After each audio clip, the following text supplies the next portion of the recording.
ba place mosusu ba komi mosusu okuta nango alors po biso to sala biloko wana esenge eloko moko te eza manque ya considération ya population oyo ba gouverner na biso ba ministre na biso balingi poche d'abord notre président lingi poche d'abord oyo ezo sala pasi pona ba congolais yango wana. Merci beaucoup tout le monde. La liberté à Vital Kamerhe na prison va qui ba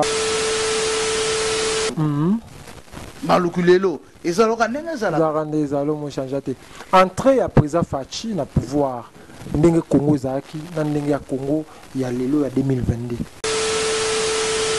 mariage ebele na mboka oyo Afrique d'ici Djobura, Cape Town, Durban et ce qu'on a encore en église ba pamboli ba bakenda ambassade cher parce que c'est trop cher. Yeah.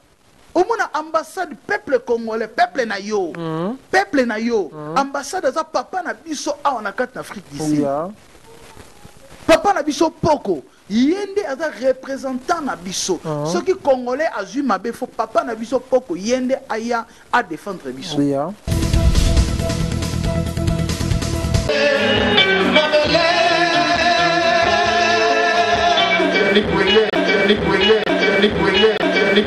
Nous avons la personne à mon master mot ça la émission trop bien. Yannick Wenge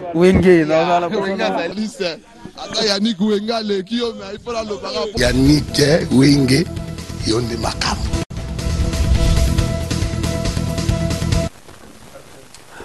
Merci beaucoup, mesdames, mesdemoiselles et messieurs, amis fidèles téléspectateurs de la 3 W.King France Télévision. Vous êtes nombreux partout dans le monde. Vous êtes en train de suivre à travers cette émission. News à Congo, une émission de divertissement, l'émission en caractère socio-culturel, politique aussi. Dans l'émission à Bissot, mesdames, mesdemoiselles et messieurs, News à Congo. À travers cette émission, j'ai aussi pour vous Erzoum Bayo, journaliste. On a un peu tout ça, toujours analyse par rapport à Mamozo, les Kalambo, la Bissot, Mambo, les Kamabé, Makasi. Namboka na biso na awa na ambassade so oke matro toujours l'ambassadeur zo akala mingi te awa na makambo na mboka na biso ezokende mabe makasi. Mesdames, mesdemoiselles et messieurs, à travers cette émission tolobaka vérité, nous akongolo tolobaka vérité oyo ezali koleka na mboka na biso. Mesdames, mesdemoiselles et messieurs, merci beaucoup na fidélité et confiance. Merci de vous s'abonner, vous aimer, vous partager, vous commenter vraiment. Ils ont ça que Moussa la biso to meka ko améliorer yango. Mesdames et messieurs, tout ça on a kati ya Johannesburg na plateau na biso ya Johannesburg to amara ba congolais to sola toujours l'actualité. Réalisateur na biso ko fongola po na yambande ko nga Zumbayo. Bonjour et bienvenue dans cette émission. Vous aboyi madame na plateau à lelo. Là merci beaucoup nous avons ça rendez-vous toyo kana. OK.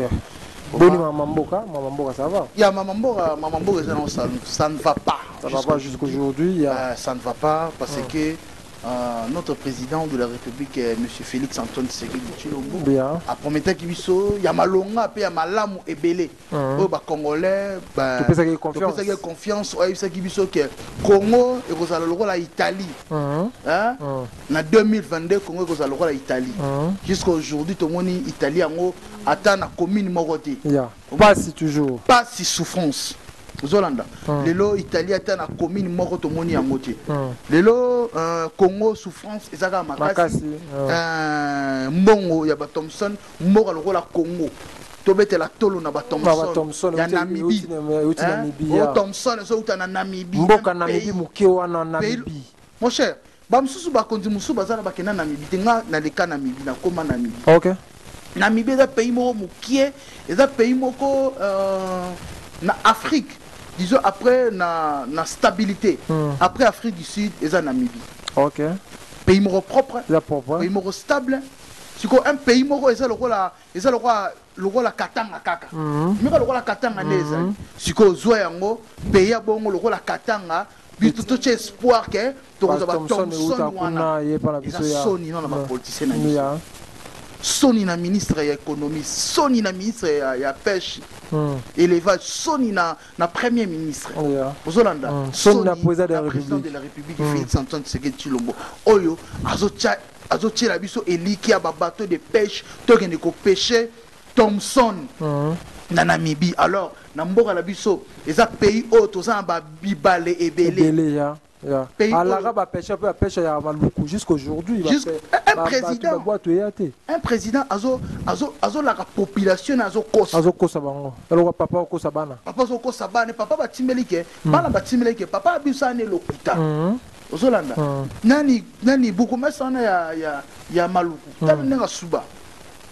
Azo lenga ye moko asubi na bilamba. Asuba likola promesse. Likola promesse. Donc golenga la ndolenga na ko suba ya pamba. La promesse est subissée tout là-bas. De bakisation. Ane ba no funda ye. Ba ne ko funda ye. Ba taxe boye ton Félix c'est que ya solo makamba zoloba. Mbala moka ko molenga moloka ba olongole musala. Nzoka ne selo ba ja Félix ane ma ko gimase ka boye. Nyonso na osala ezala ngo lokuta OK. Akosa ba pêcheur soke malukulelo. Malukuza par terre. To mona ki bateau c'est ka kina maluku. Malukulelo ezaloka ndenge ezalo mo changeate. Entrée à président Fachi na pouvoir. Ndenge Congo zaki na ndenge ya Congo ya lelo ya 2022. Mboka zo kende bon. T'es entré à président Félix nous les Congolais d'abord. Tous aki ne sembo. OK. Autre que moi na mboka papa lobaki peuple d'abord. Nzorande biso to sala ki erreur.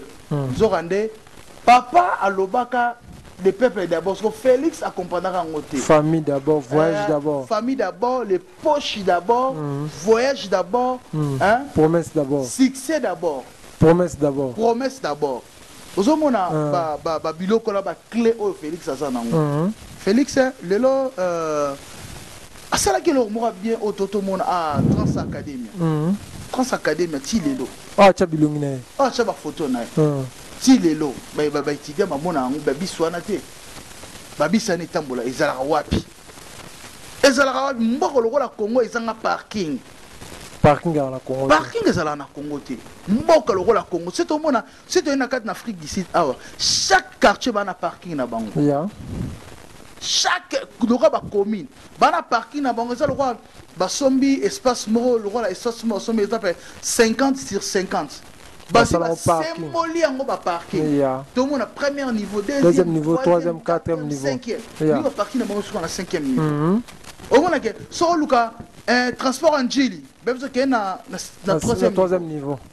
Au moins le transport en Djili na matete na Kingasani au moni yangoana. Et ça parce que na oluka transport ya Kitambo, même si qu'il y a na deuxième niveau. Na deuxième niveau na au coût de transport ya Bandal ya Kitambo na ya pompage. Ce qui est na premier niveau, au coût na premier niveau na au coût de transport ya Ngaba, Matete, Lemba,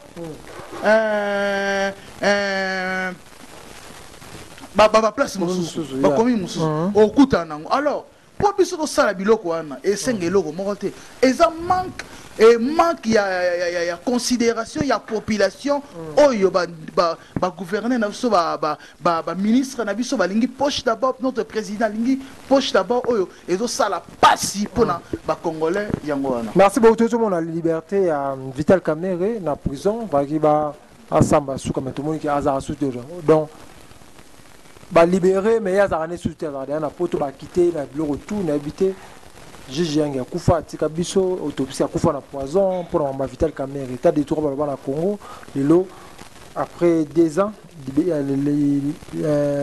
Vital Kamerhe libre état de droit na Congo non les alaraté c'est vrai état de droit na Congo les alaraté moni justice ya Joseph Kabila na justice ya nini Félix c'est que juste à Joseph Kabila il m'a très bien biloko to tika comme on a dit que mutu mo bakangi to bi que akenade ba mikili azongaka partout Hollanda to tika lo mona yango te alors ngana lo benga esaka batu na émission moko boye na esaka batu ke Vital Kamerhe azana innocent Vital Kamerhe là akava na ende président na biso akava OK aboya bimisa vérité aboya bimisa ba vérité Vital Kamerhe ne azawana eza eloko moko andibaki na ber kozwa ber moko OK population et Monique ba saut de mouton et ça les maté ba me belé ça les maté il ndimi alati ber na ber wana ce que moi na maya ko chaka biya lata no ber mais ngala ebine ino sa stratégie na monsieur innocent ya lelo Vital Kamerhe aza innocent. Aza innocent, ce qu'on a est coupable. Tant il y a innocent bimi, nous avons coupable de la 100 jours ils en ont. Na ma 100 jours eza cop na bango nyonso. Na Félix. Eza cop ya batutu o basala. Likitana mo sala cop wana. Yango mona ke makambu ya un juge na biso Yangi akenda kaka boye. Papa ya batu. Pour y a qui moins logique. Aki na logique. Amoni ke te makambo eza solo. Vital Kamerhe ya sali boye. Ya memi yango siko na boye. Memi yango siko ke na salela ki musala na ngai. Ça normal on atangela. On a tangeli yango vuma na salela yango. Ozomona mbala moko noko ali apa. Mais non, c'est na Vital Kamerhe quand même a raisonné la famille nae, a raisonné moi sina, a raisonné bananae. Pour akufa pona oyo makam oyo ayebate. Mboka lokola RDC, ozomona ke Vital Kamerhe aza parmi ba icône ya mboka na biso. Bakanga ye.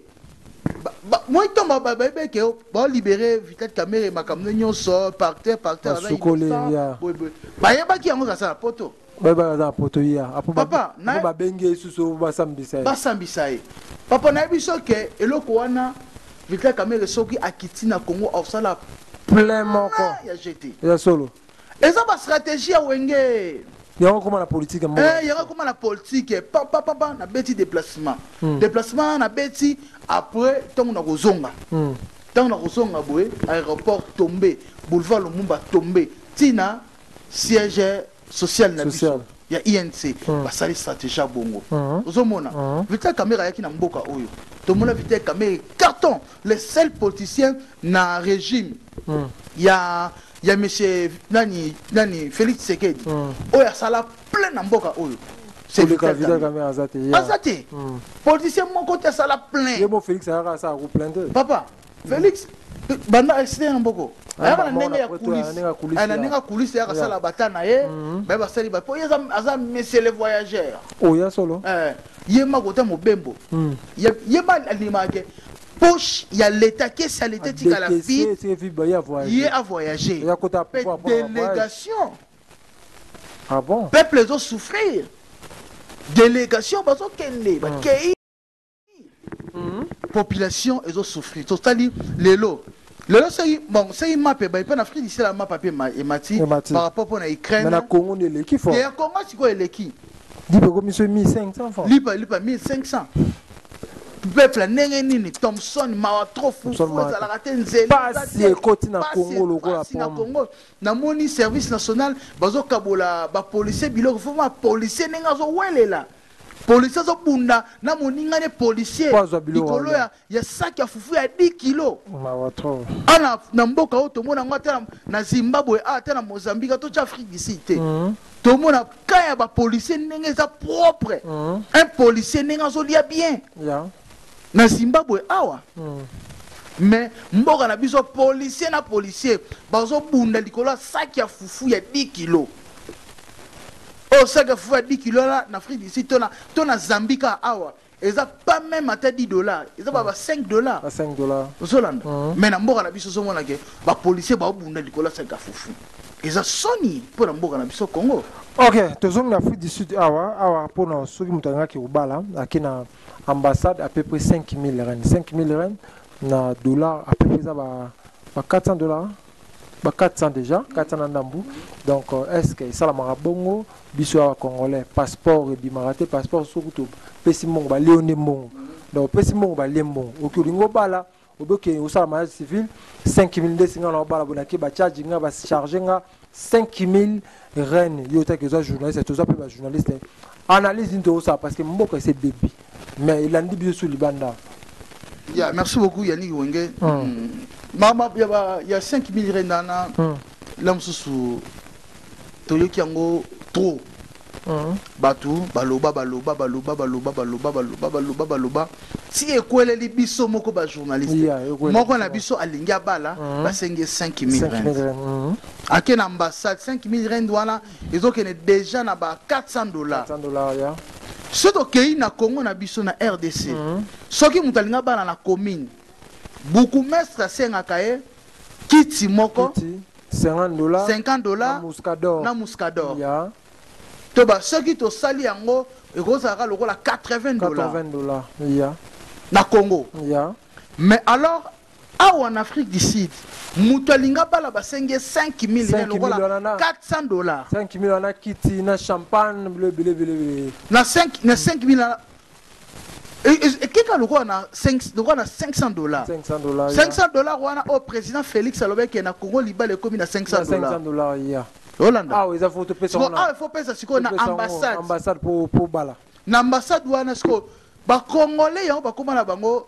soko tali ba mariage ebele na mboka o Afrique du Sud Djoboura Cape Town Durban et soko na okaka na église ba pamboli ba bakina ambassade pour ça cher pour c'est trop cher ya au moins ambassade peuple congolais peuple na yo ambassade za papa na biso a na carte d'Afrique du Sud papa na biso poko yende aza représentant na biso ceux qui congolais azui mabe fo papa na biso poko yende aya a défendre biso alors papa na biso yemoko alingi asala biso mabe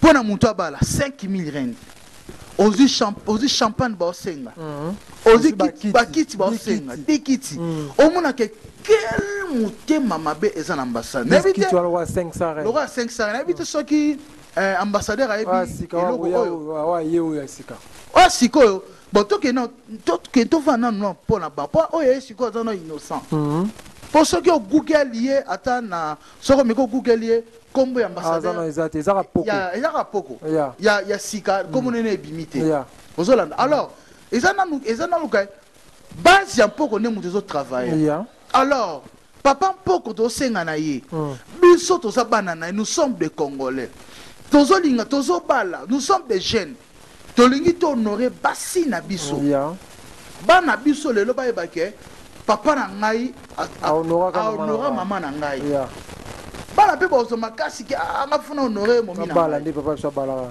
lelo ba papa ba bota biso ba honorer ba mama na biso biso pe bana to komi ke na possible na muki otozwa to honorer basi na biso otena su libala kuna na Congo so $5,000 to $1,500 famille maman famille papa sangisa la biloko pesa biloko eliela mususu $2,500 et kei o pesa su 500 oye awa sikoyo na ambassade basengi $500 tu osala ba fête ya osala ba fête osala boyimo ko mona ke osali me po honorer moi sinon de passer $4,000 $4,000 eza maman na budget ya vie oyo ke osala business mo pe comme patron chango a reine mais na reine siko chango siko na reine na mboka oyo na reine chango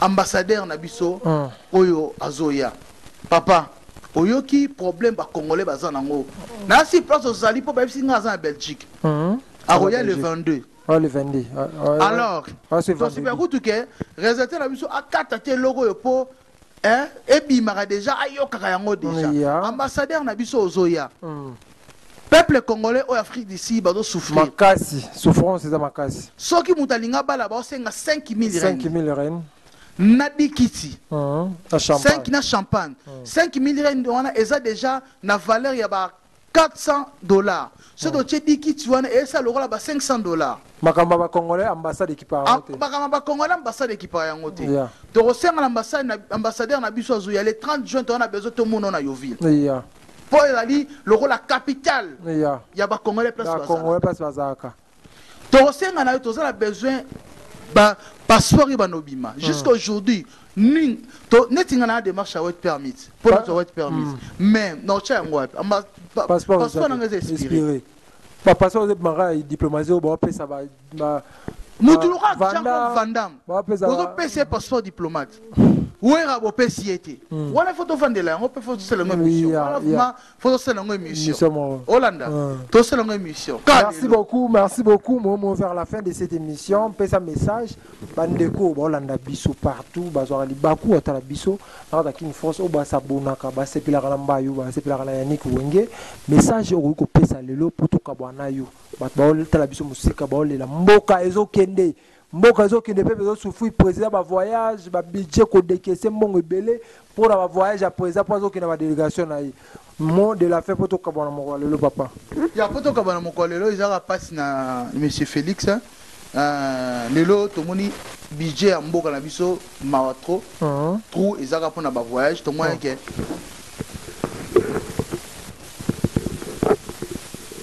c'est bon tomoni ke président na biso tokende na délégation bamusicien tomoni Dubaï eza honneur ya Congo mais eza mawa ya Congo mpe po ete mbongo ezobimaka pour rien yo quand tu na bo ba mettre gis wa futi bango combien bazu bala rebelle surtout che na su nyoka longo ba fente te loko mobwe jibe ba fente inos bi ba fente mais mettre gims wana za mystique bazu ba million okay mettre gims na Congo azata na pota mwinda te ok ata na crèche asana ata na crèche ya Congo te ata na balaba na bango veni na bango mettre gips akola ata beton saga sima pasa la terrasse ya sala te mettre gips wana badaju wana bapesa mwa ba passeport diplomate merci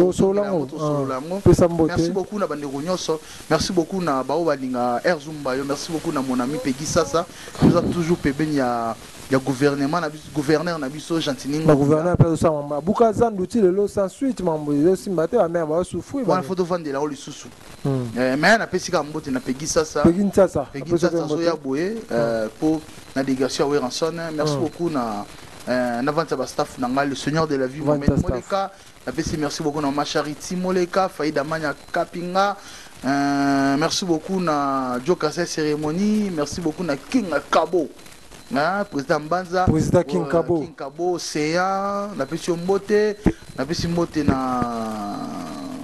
na Teddy Lumbu na Paris mon petit frère vraiment félicitations à Marambo Sala merci beaucoup na tout le monde au Balinga Erzumba tous les journalistes tous aura toujours together merci beaucoup mesdames, demoiselles et messieurs, c'était là Erzumbayo, il était mon invité d'aujourd'hui dans cette émission Toso la Pona Congo. Mesdames, demoiselles et messieurs, c'était pour moi un grand plaisir de vous présenter cette émission. Yannick Wenge moto atonda na kibonzambe babika le witoyo mariage Jésus salam avec impact na idéologie au bandeko bauta ba misika ba Cape Town bauta ba Paris bauta ba Congo baoya qu'on a participer en tout cas aux Kitoro Makasi. Mesdames, demoiselles et messieurs, merci beaucoup à Hervé Kimbadi parmi les restes. Merci beaucoup à Mohamed Moleka, Joe Modan Okikaspe. Merci beaucoup à Millionnaire Béton, la Pression Mbote, FCC Minikou, et pourquoi pas Obed Nzao, Agence Anola G Business. Poutine, Abisso Mora. Obed Nzao, au Tindi, au Zui. So Kebite ba Barcelona. Au Barcelona 3 kilos. On a 5 kilos comme 8 men. Le G Business. Merci beaucoup à tous ceux qui ont suivi cette émission. Nous sommes arrivés à la fin. D'ici là, portez-vous bien avec l'espoir de vous retrouver au prochain numéro. Ciao.